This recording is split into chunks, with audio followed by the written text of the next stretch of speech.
The most terrifying experiment ever conducted in history. Previously, Marina would provide various types of objects and materials to be placed on the table. These objects would later be chosen by the people who came to watch the show. The available items ranged from flowers to brownies, chocolate, knives to chains. There were even bullets and weapons available. All spectators were free to do anything with the objects as they pleased.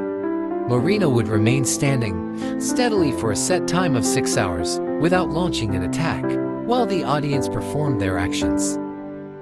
During the performance, Marina will appear as passive as an inanimate object. The goal is to force herself into a living work of art. At the beginning of the show, one by one, people approach Marina with kind actions. Some give her roses, feed her cake, some stroke her hair, even shake her hand. But as time passes and the show goes on, the atmosphere begins to change.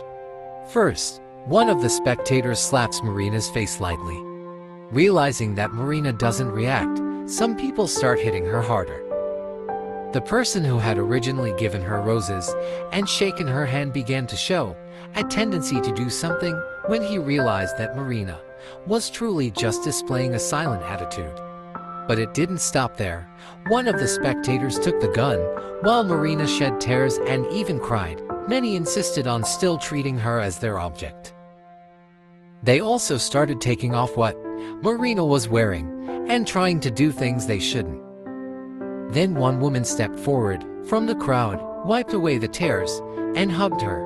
They cleaned the wounds on her body, while others dressed her. Interestingly, as the available time ran out, and Marina began to move, the perpetrators of violence fled in fear. It's difficult to accept Marina back as a human, after seeing her as an object for some time. After the performance ended, Marina found many white hairs growing on her head.